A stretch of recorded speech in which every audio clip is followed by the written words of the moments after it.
Have you ever forgotten to pay your credit card bill and then all of a sudden you're hit with a late fee? Or how about those mysterious processing fees tacked on your auto loan payments or student loan payments? These unexpected, often hidden charges drive us nuts and take a real chunk out of our paycheck. But Donald Trump fired the guy trying to stop them.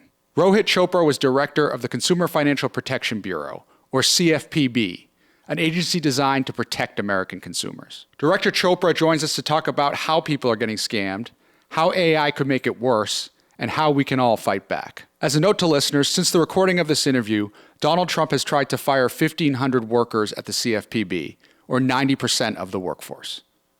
Let's swear into the People's Cabinet, Rohit Chopra. Director Chopra, welcome to the People's Cabinet. Thanks for having me. So what's it like to get fired by Donald Trump? You know what? In some ways, I wanted it to be very clear that we were not going to just surrender, but the historical records show that he removed me and some others, I think, from some really important work. Because you had a 5-year appointment, right? That's right. So unlike other cabinet agency heads, I'm confirmed for 5 years. I was supposed to go until October 2026, and while he has that right, he didn't really explain why he was firing, and I think we're starting to learn why he did. Amazing. So tell me a little bit about your path, because you were Harvard undergrad, president of the student body, you went to Wharton, and you were at McKinsey for a while, right? What was the moment in which you decided this very impressive business path was not the right one for you? Yeah, I actually really do think business, commerce is such like a major pathway for a society to prosper. But I think we are certainly in some dark times right now, and I like us to think about the dark times we've been in throughout our country. And certainly, Dan, during our lifetimes, a massive moment that shaped me, and I know so many others, was the financial crash of 2008. I think it really shook me to see how much government regulators and law enforcement completely failed. And the impact of that was that individual families' lives were essentially destroyed. So for me, that was a big moment of how much we have to do to make sure that our government is accountable to people rather than just Wall Street, Silicon Valley, and other powerful people. And where were you at the time? Were you at McKinsey at the time? Oh, I was in several places throughout the whole collapse of the economy and the aftermath, but certainly working at a place like McKinsey gave me a front row seat on how companies rig the rules in their favor rather than investing to create great products and services. Sometimes they say, let's buy a company that is threatening our turf.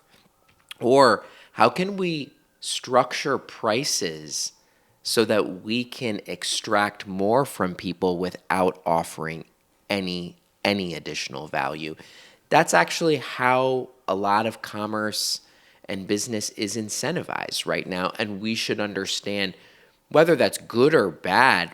That's part of the reason we have rules to make sure that it's not exploiting people. And this is something you've championed your entire career, but I think for the average person listening may not realize the extent to which companies are using all means at their disposal to get someone to spend that incremental dollar, right? And they may not even, the person on the receiving end of this may not even realize it day to day. And so I think seeing the perspective that you had from being from the business world was probably incredibly eye-opening for you. Well, I see so much about how, if you look at what people are dealing with today, just one small thing, it's a tiny thing. Everything seems to be a subscription now. You used to be able to buy something and you got it now. Often even when you're purchasing a car, there are subscriptions involved. Everything with media, there's a subscription involved. So you have talented people out there, not necessarily creating new technology, but focusing their time on how to make subscriptions hard to cancel. because they know that if you forget about it, that is big money. We know that lots of companies focus on how they can structure fees to collect billions of dollars extra. And to me, I don't see that as innovation.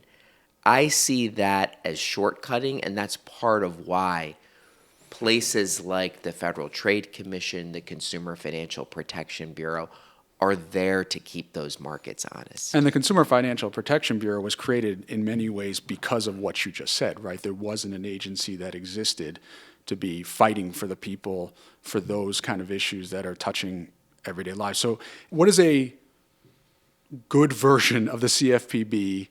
How does it function and how does it help people? How did it function under President Biden, under your leadership, that people could get help if they were noticing that they were being screwed? Yeah, I think a big emphasis we had was understanding individual families' experiences. So, for example, every day, and it dramatically increased, we would get thousands of individual Americans filing their story or complaint with us. And literally online, you could do it, right? Literally online, and it didn't go into just some suggestion box. We required banks and companies to respond.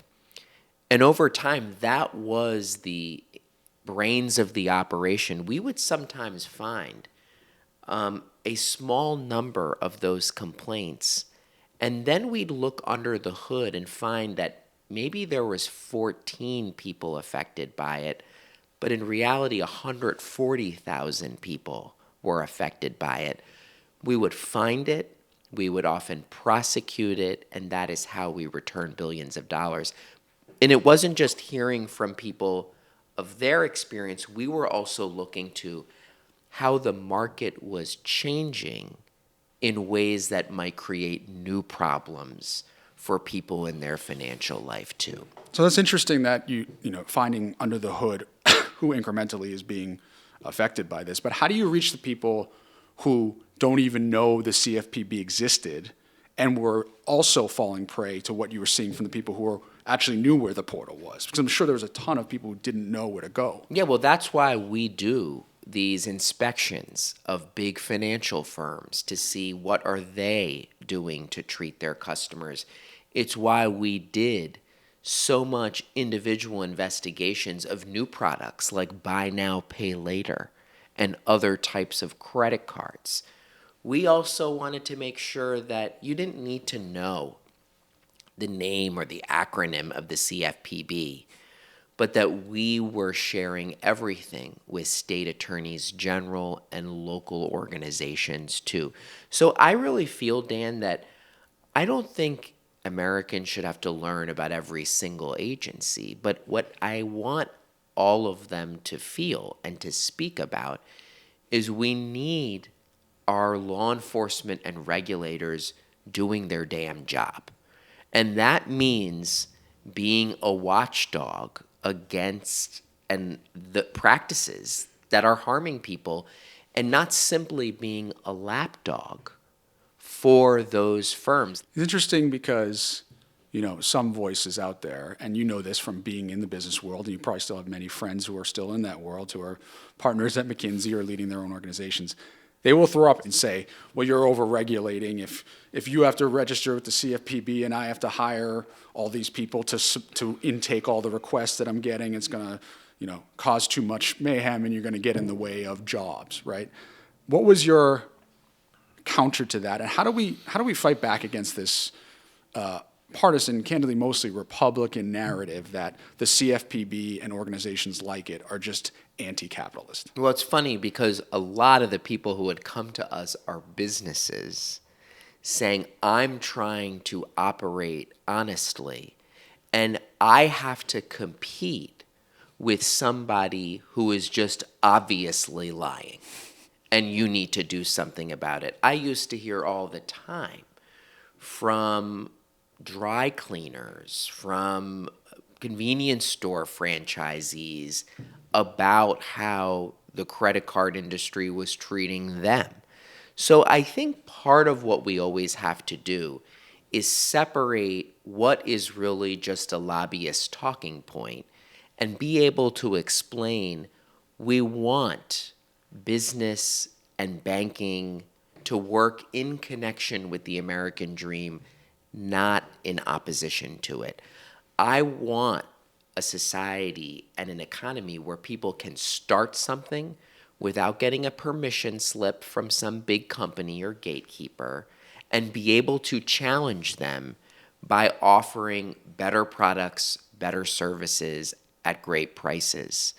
But unfortunately, I just don't think that's the economy we live in. We see it in the pharmaceutical industry. We see it in the big technology conglomerates where they see a way to grow their profits, often by rigging the system in their favor. And also, they just have pressure from outside investors, right? They want to see quarterly growth Sure. every quarter if they're public companies and even private companies. I want to touch on what this current administration is doing, especially with the CFPB. But before that, you did some work on junk fees that I think is really important to lift up. I think every American knows and understands that when they're looking at receipts for anything that they're paying for, they're seeing more and more shit that they think is an injustice, and it is. So I'm curious on your approach on that, what you enacted, and how an American listening right now can fight for making junk fees less in the future despite the administration. Yeah, I think that there is so much price gouging that occurs. And I think we often like to think that we work in this completely competitive market. In reality, like I mentioned earlier, there are people who think about how to present products in ways that bait us in, but then we find out the real cost later. So one of the things we launched, and President Biden ordered many of the agencies to join in this, is an attack on all of the fees that were creeping through the economy.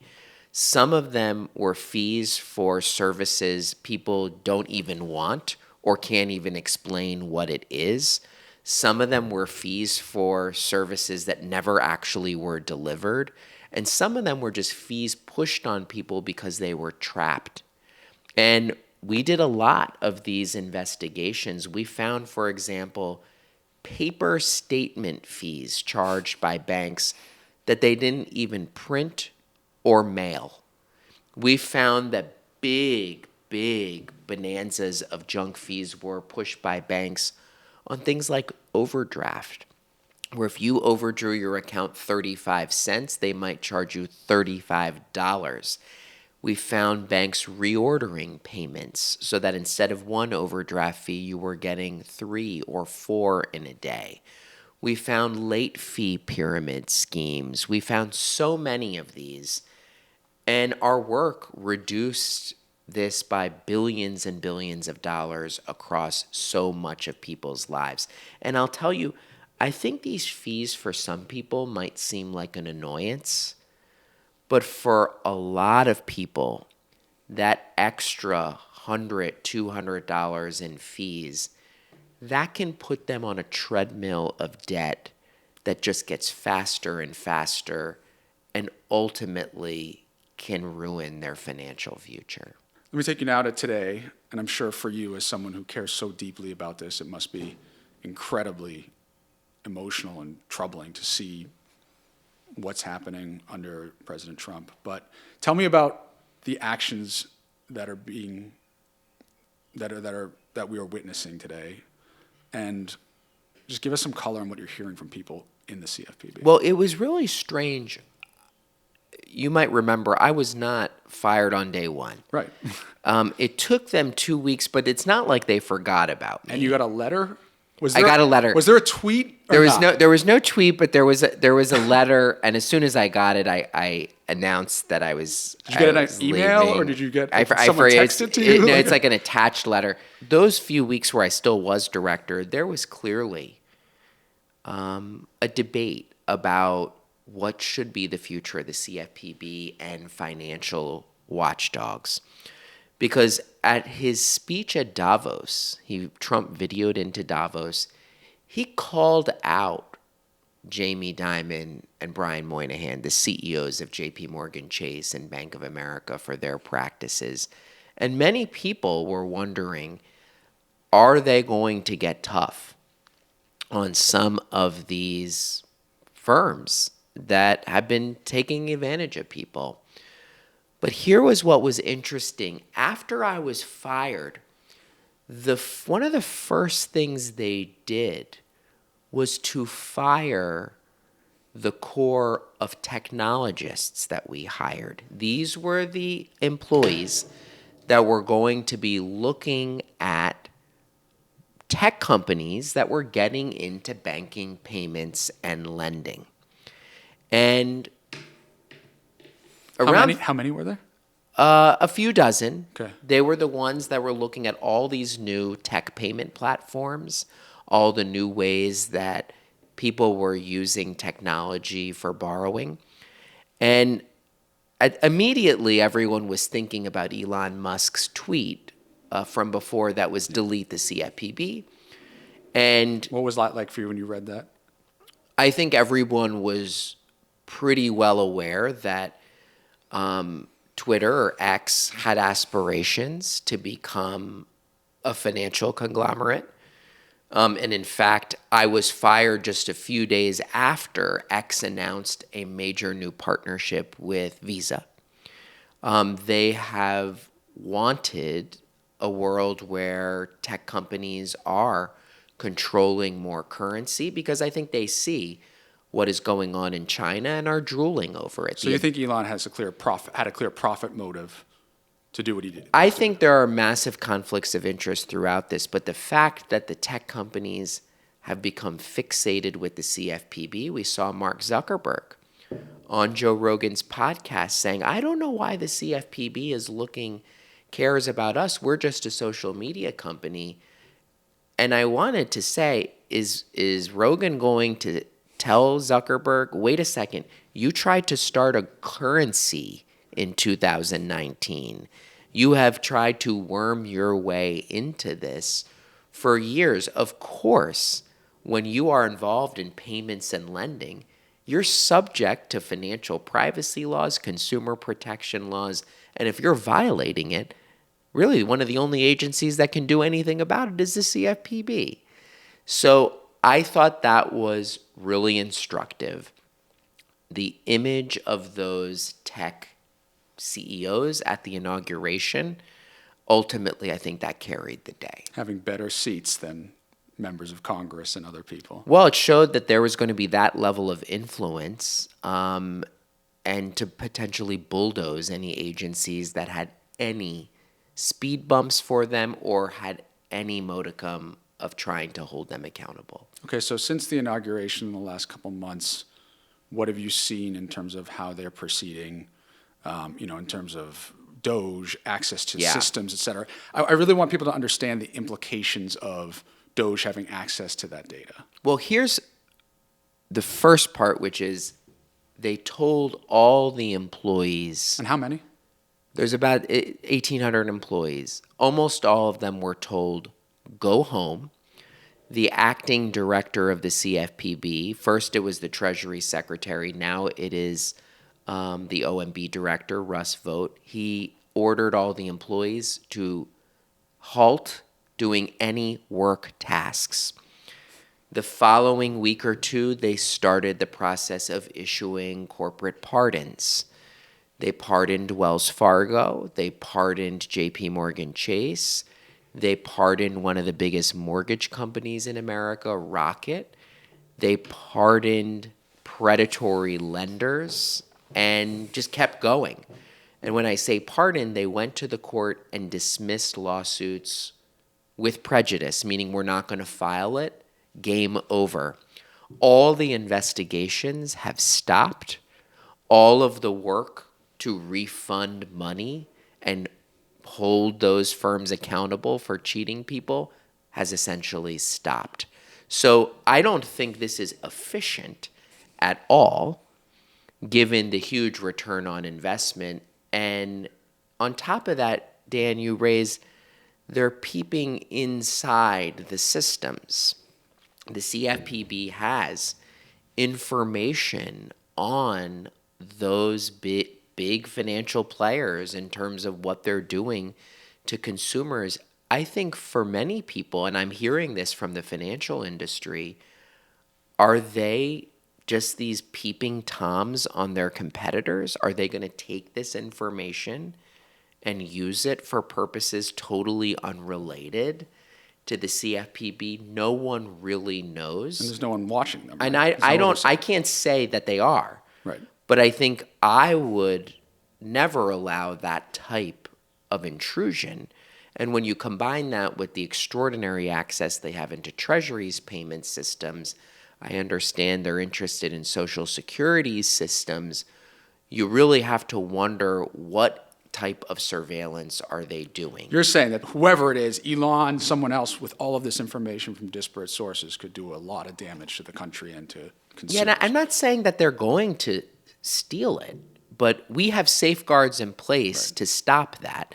So what I want everyone to be thinking about is really, what are we thinking when we're defunding the police that look after Wall Street and big tech and handing some of them who have financial interests the keys to all of the information that is used by law enforcement?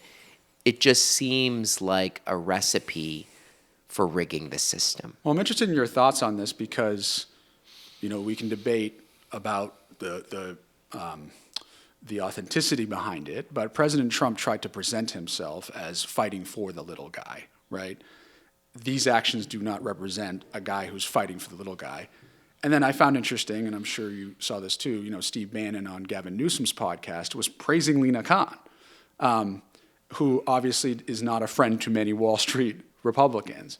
So I'm curious, well, first of all, I'm curious in your thoughts on Steve Bannon's comments, and then I'm also curious in your thought of the politics behind this, right? Because one would think that dropping lawsuits against big banks is not the way to working class people's hearts. So I'm curious on how you see this approach and how you see the dichotomy in the party right now, in the Republican Party, with what you're seeing out of the White House and what Steve Bannon is saying. Well, it's tricky sometimes. Certainly the work the CFPB did, you would get a lot of calls from Republican members of Congress saying, I'm not allowed to praise you publicly, but what you did is awesome. So there is clearly a strain that has a populist streak. There's no question about that.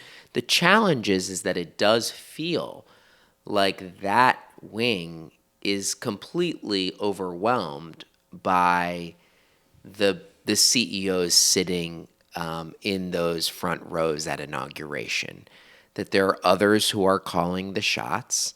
And I really do think that we are not going to have an economy that really works if there is so much power concentrated in a small clique of companies. That is just not how America has always beat out Europe, not because we have these massive conglomerates. It's because people are starting biotech companies that become big drug discoveries, small startups that are a revolution in how the digital world works, and the list goes on and on. But it now feels like we are crowning a set of corporate royalty who will write the rules and call the shots. So that brings us to the alternative vision. If you were still director, if Lina Khan were still chair of the FTC, and I'd love for you to also just explain what the Federal Trade Commission is as a former commissioner yourself and your interactions with Chair Khan. But what would the alternative vision be right now if you were still there, if Lina Khan were still chair of the FTC?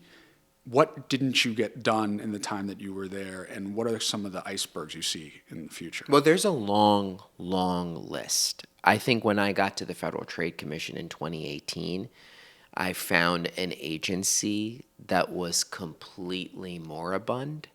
It was allowing massive corporate fraud to occur, and it was missing most of the major crises from opioids to some of the financial crisis. So we have sought to revive the core words in the laws of our land to prosecute anti-competitive conduct, to prosecute crimes against consumers, But there was a lot more to do. There was a lot more at the FTC to really meaningfully lower drug prices, where we have found so much cheating rather than competing. There is so much when it comes to people's credit card bills, where you had big credit card issuers jacking up interest rates north of 30%, even far more increases than the Fed had raised rates. You saw places where our farmers were not even able to repair their own tractor or to be able to competitively sell their chickens and beef. So there was so much more to make sure that those corporate royalty were not were not unaccountable.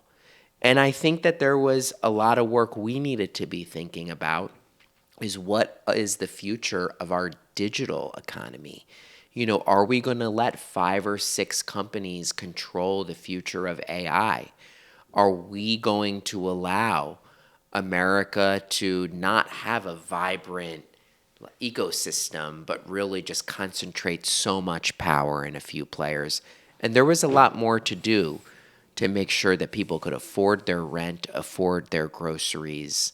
And I know President Trump campaigned on a lot of this.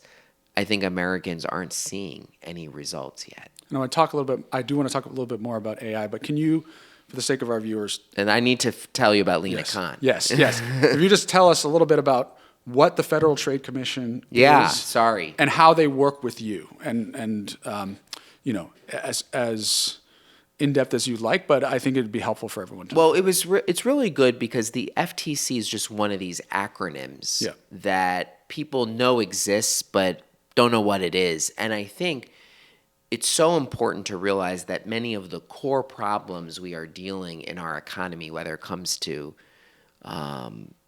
big corporate power, concentrations of corporate power, or privacy intrusions, the list just is so long. The FTC is at the root of a lot of it. And in fact, a lot of the problems exist because the FTC was essentially a dead fish for so long. So you really had a new energy come when Lina Khan arrives and starts saying, maybe we should be blocking some of these gigantic mergers. And she blocked the mega merger of Kroger and Albertsons, which could have raised the price of groceries so much if that merger went through. And Kroger tried to buy Albertsons. That's right. And for people, remember, Kroger and Albertsons, that's just the conglomerate name. Their brand name locally is all over the country. And I saw during the pandemic how much you were walking down the aisle and seeing cereal prices, diaper prices all go up. But there may look like there's 50 brands, but sometimes there's just 2 or 3 companies behind it.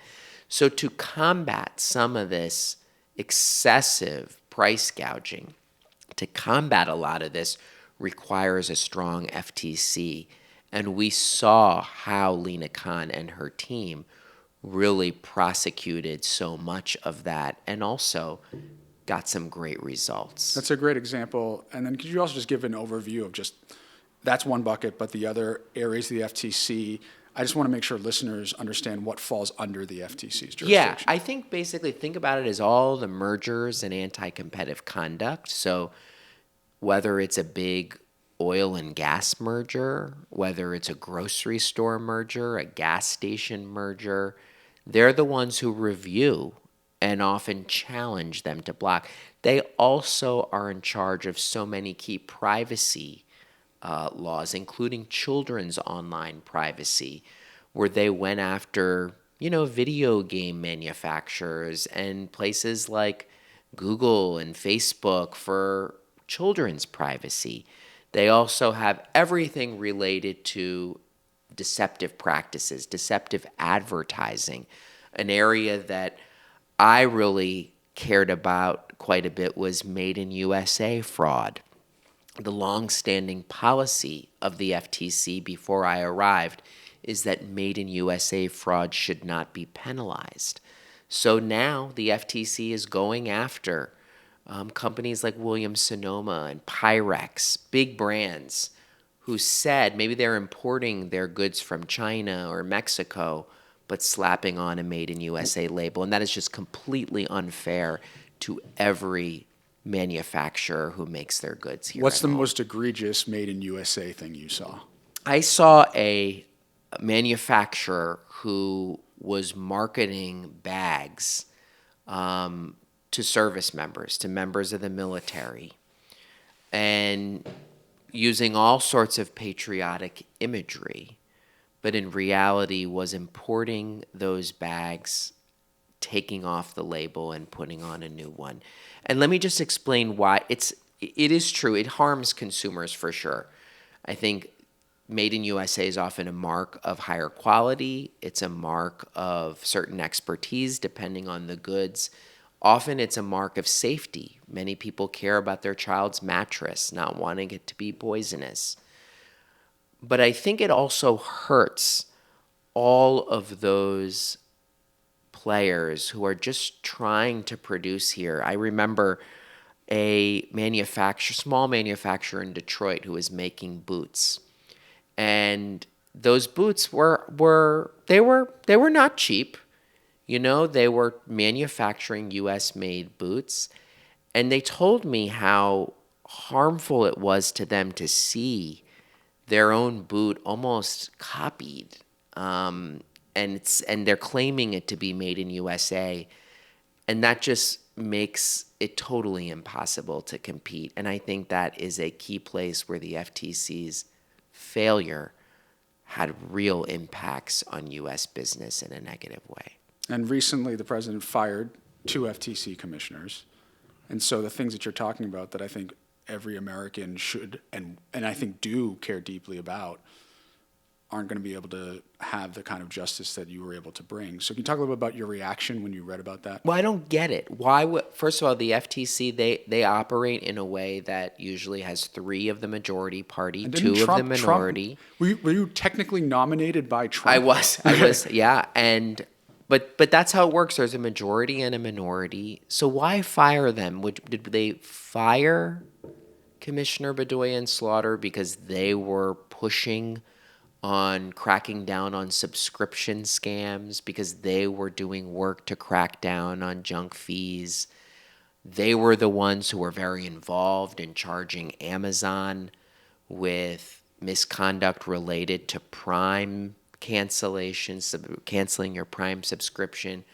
Other big tech firms, pharma companies. What is the reason? Why were they an obstacle? And I think the only conclusion we can reach is that they just don't want to hear. They don't want to work on those things anymore. And I'm waiting for the FTC to prove me wrong, because we need the FTC to actually do its job, or else we will feel, as consumers and our country will feel, the pain of that. One of the things we heard in the Department of Labor a lot when we first came in 2021 was that a lot of inspectors just weren't hired, right? They when people left for whatever reason, they didn't hire more. And so how do you think the future of the FTC, obviously it's a small group of people, will they just not nominate someone else? What is your... Who knows? And I think that's a big worry across the board, which is that when you have, and I'm all about making government more streamlined, more agile.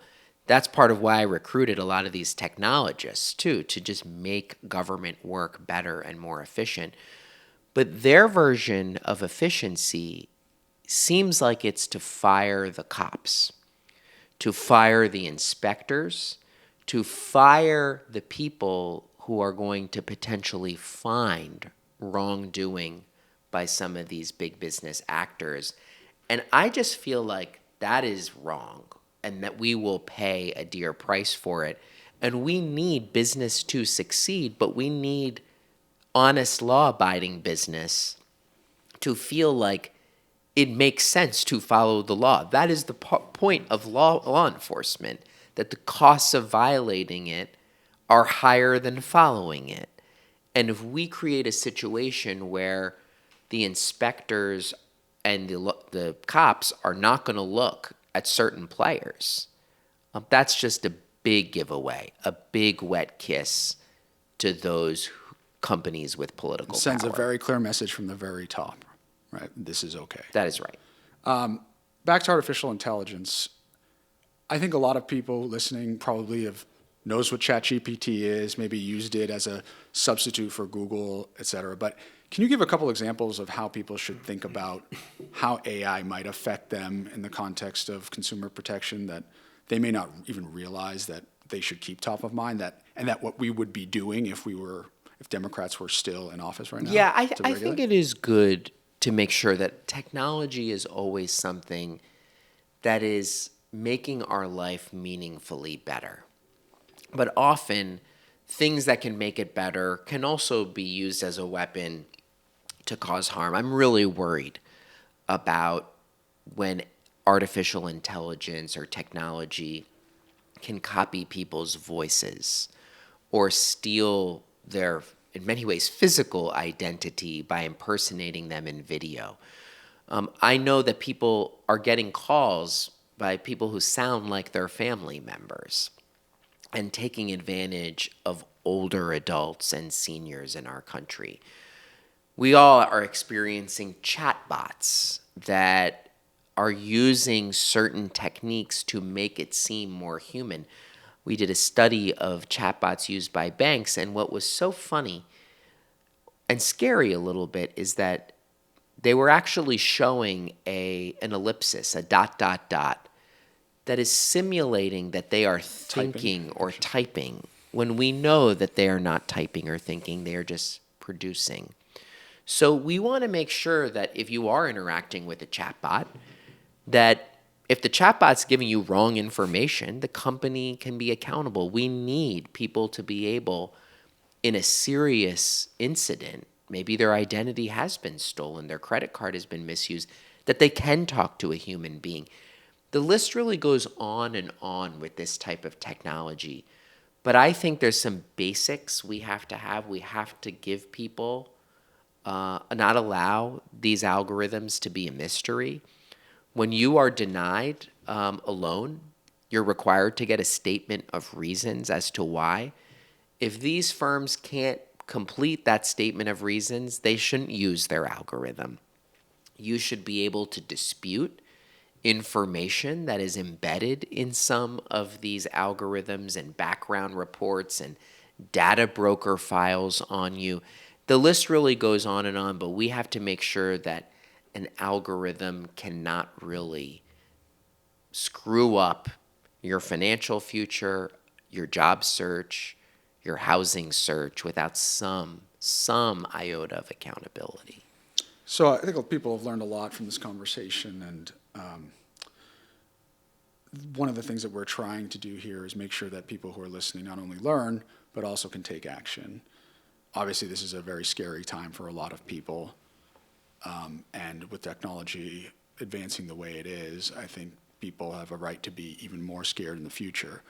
What advice would you give to people in their communities, both for themselves in terms of staying protected, but also for friends or neighbors they know who may have voted for Donald Trump, who may have not known a lot of the things that you talked about today?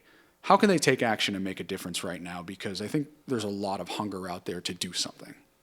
Yeah, I'll start by saying I think a lot of people also, Dan, almost feel like they don't even want to read the news.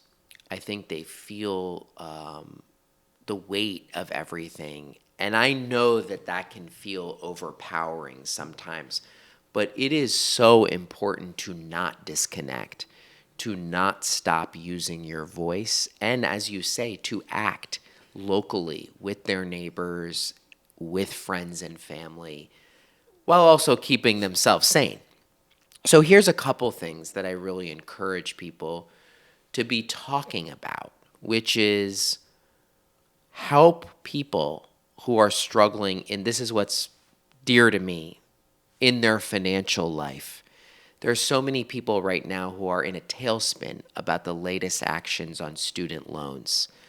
We need people to speak up and act. We need people to file complaints with the CFPB and demand that they act. We need people to tell their state attorney general and to make sure that states are flexing muscles. We have states now passing laws to put into state law key CFPB protections. We need people also to run for office and show that they want to be able to help their neighborhood, city, community, town. And I do think it's going to require people to talk a lot about how they think things need to change. At the end of the day, I think this moment is showing us that we need to return a lot more power to people, that politicians and some of the big corporate actors that are funding them are not really accountable. And I think we need to hold those people accountable with our voices and our votes. I think that there's a lot of people out there who want to get active and involved. My last question to you is a two-part question, which is, how do Democrats win again? And what gives you hope for the future? Well, I think that there are many Democrats, not all, who are using a playbook that is not about solving people's daily problems, not about lowering the cost of getting by, about dealing with exploitation, whether it's in line at the grocery store or when paying rent to your landlord or when paying your credit card bill. If we do not energetically solve those problems, then what is the point of all of this? So I think refocusing how we can actually give workers, consumers more power in our market is just so key. Now, I'm not a kind of political expert. I focus on regulating and enforcing the law. But everywhere I go, when we talk about the work of the CFPB, the interest from people is so deep because it feels like a sense of shame about their financial life when they can't get by. People feel like a failure sometimes to their own family when they are struggling to meet the expenses of their children. So really sharpening how we solve real problems for people is so key. But I would say what gives me hope is that history really does show that there can be very, very dark times. We went through a very deep financial crisis. We went through COVID, which in many ways was an awful, awful experience for the globe to go through. And I think the way we keep getting through it is to know that if we are a dead fish and do nothing, it will get worse. But when we speak up, when we speak out, we can actually emerge through it. And there are plenty of problems to solve, but surrendering just can't be an item on our menu. Rohit Chopra, thank you for coming on the People's Cabinet. Thanks so much, Dan. We hope you enjoyed this episode of the People's Cabinet. If you did, please like, subscribe, ring that bell, and put in the comments below who else you'd like to see sworn in. And stay tuned for new episodes every Tuesday. Let's go.